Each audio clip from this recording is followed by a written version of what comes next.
Hey, what's up guys? Skylord here. In this video, this is part 2 of 3 of fixing up the laptops from the, MacBook lot. So, in this video, we're going to be taking a look at the PowerBook G4 and seeing if we can get this one kind of cleaned up and fix at least most of the issues that this one has right now. So, for this, the only part that I have in at the moment to fix this will be the SSD, which this is one of the Janssen SSDs off of Amazon. We'll see how this is. I was going to put 2 gigabytes of RAM in this system. Unfortunately, the 2 gigabytes I ordered is actually coming out of China, so it will not be here until pretty much around Christmas time. So, as the time of shooting this video, which is basically early November, I'm not going to wait that long to do a video on this guy, so I'm just going to upgrade it to an SSD for now. At least this thing does have 1 gigabyte of RAM at the moment. The other things that we're going to be fixing with this, I don't have a new keyboard for it, so therefore this missing arrow key will stay. However, this does also have a very, very floppy hinge. Let me hold the computer down, you can kind of see what I'm talking about. Very floppy hinge, not putting much effort into that, so we're going to get that fixed up and upgrade the drive as well. So yeah. We're going to go ahead and crack into these repairs, and I will be right back. And with the magic of editing and several screws later, we have the palm rest out. So, a quick inspection on the inside of the machine. To be completely honest, this looks pretty good. I don't see any major signs of any kind of liquid damage or anything like that. I'm going to get this... Go ahead and get the keyboard unplugged now. This can be a kind of fragile connector. Hopefully it doesn't break. Hopefully it doesn't break on me. Okay, there we go. Get the keyboard removed. Now I'm sure for a lot of y'all that might have worked on these, at least from what I've seen online, apparently this connector here for the keyboard can be quite fragile, or at least the one that hooks up this kind of thinner gray cable. The only reason I'm unhooking it is because this system actually has quite a few dents in it. So for those who didn't see it earlier, in the first video, there's a big dent right here by the power socket. Don't think y'all can see it too well. Once I get this thing fully stripped down, you'll see what I'm talking about. We also got a big old dent right here by the hinge. I'll see if I can maybe get that fixed. I honestly, with the severity of this one, I doubt it. The side here is also not very straight, so I'm hoping I can get this housing kind of straightened out a little bit more. I know it's a very, very common issue with these PowerBooks, but for the time constraints that I have right now, considering that it is around midnight when I am filming this, I am going to go on ahead and just at least get this hard drive out of here. Well, yeah, try to figure it out. There's a lot of cabling along here and stuff, but anyways, let's go on ahead and let's get this one taken apart, let's get this figured out, and we will be right back. Okay, so small bonus clip in the middle of the video. I'm currently in the process of getting the SSD in here. As far as I'm aware, I think these machines came with an 80 gigabyte or so hard drive from the factory. Oop. Sorry, don't want to lose that drive adapter bracket. I pull out the drive from this computer, and the first thing that I immediately notice is that, well, we have a manufacture date of 2008. The camera is not going to be able to see this, so just take my word for it. December 2008, so very, very recent for one of these machines, and is a 160 gigabyte IDE drive from Western Digital. I'm going to try really hard to get this drive working in another machine, possibly, because I've never actually seen an IDE drive this high capacity. The other highest capacity drive that I have is this Toshiba 80 gigabyte drive, but yeah, wow. If this drive works, if it works, just maybe this computer is refusing to detect it for some reason, that would be pretty impressive. So anyways, back to the upgrades I can do right now, and hopefully we'll be back with installing OS 10 on this guy. So yeah, be right back. And there we go. Now, for now, I do not have this one, I don't have all the screws put back in at the moment, as considering how new the hard drive is for this particular system, or its original drive, or, well, excuse me, the drive I got with it. I'm a little skeptical if this thing's even going to work, so let's just plug it in. Let's see, hopefully we can get a hold down C when booting. Okay, we are booting. Oh, and also I just noticed it now, or I'm just hearing it now. I apologize about the air conditioner in the background. It tends to get pretty warm in my room compared to the rest of the house, so I have to have that running almost all the time to keep it reasonable in my place, but okay, well, we're still we're still working. I don't know if the camera's gonna pick that up. That kind of can. Let me move my thing out of the way. There you go. Yep, you can see the Apple logo. So indeed we are booting. I'm gonna go on ahead and get Tiger booted up on this guy, and we'll check if we have a hard drive, and we'll be right back. Alrighty, so we're booted into the OS X installer. Let's go ahead and check if the disk utility does detect the hard drive. Just gotta wait for the DVD to actually load disk utility. Come on. Alright, ooh, there we go. 59.6 YSPA. Okay, so macOS Extended Journaled. Let's go ahead and name this Macintosh SSD. There we go. Sorry about the awkward typing. How I'm filming this, actually, I'm currently looking at the laptop from an angle while the camera sees it straight on, so that's a little unfortunate for me, but okay. It erased normally. Last time it actually said it was like media for this disk here, so it looks like we're good, or at least for the original hard drive, of course. So yeah, we're going to go on ahead and just continue with installing macOS X. I'm going to work on partitioning a little bit, since I do want to see if I can get Sorbet Leopard installed on this guy. So I'll be back once we're into at least macOS Tiger, and we'll see what we have. So yeah, we'll be right back. And just like that, we have macOS X Tiger installed. As y'all can see, I did note this in the last video, we do indeed have a keyboard backlight. You can kind of see the backlighting at the very bottom edge here. However, as far as the spec of the system goes, again, it has a 1.5 gigahertz PowerPC G4. This is the second fastest they put in any of these PowerBooks. The next up would be a 1.67 gigahertz G4. 1 gig of RAM. Like I said, I wish I could get this to 2 right now. Unfortunately, I cannot. And of course, we have the SSD. However, the one thing I'm a little concerned about is that this does have an Airport Extreme card in it, but for some reason, it doesn't detect it. So I'm under Network and Airport card, which actually, I'm panning on that, excuse me. As we can see, make sure that's still in frame. There you go, that's better. So we are under the airport card section in Network. Unfortunately, it is not finding any information about the airport card, so I'm not sure what's going on with that. I am going to try and reseat it, kind of unplug and replug it. System profiler closed, that's kind of funny.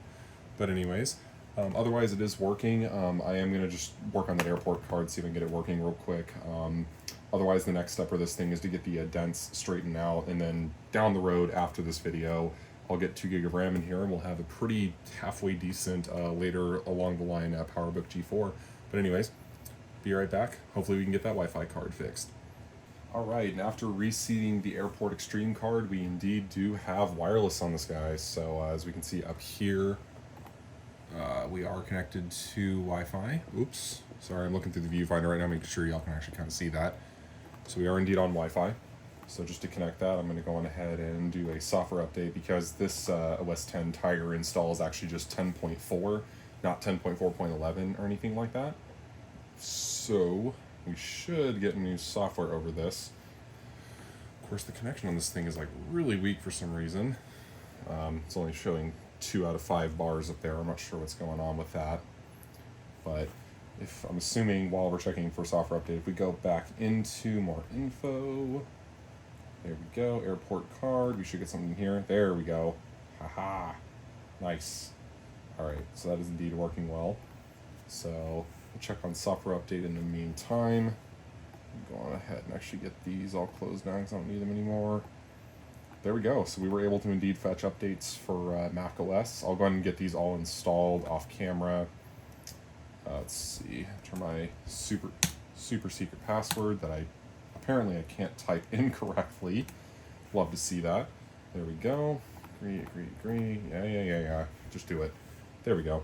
All right, so we'll go on ahead and get these updates installed and downloaded, and I'll get Sorbet Leopard on here. I'll show it without working, and then after that, I will look into the screen hinge as well as getting the body on this one fixed up. So yeah, we'll be right back.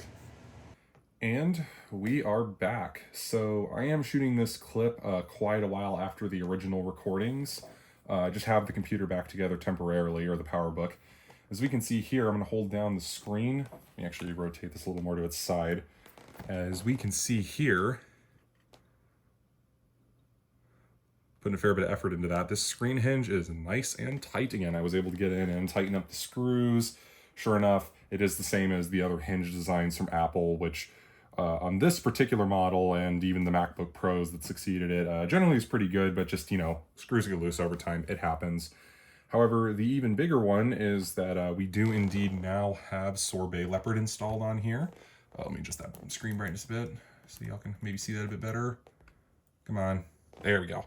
Yep, so we indeed do have Sorbet Leopard on here, 10.5.9.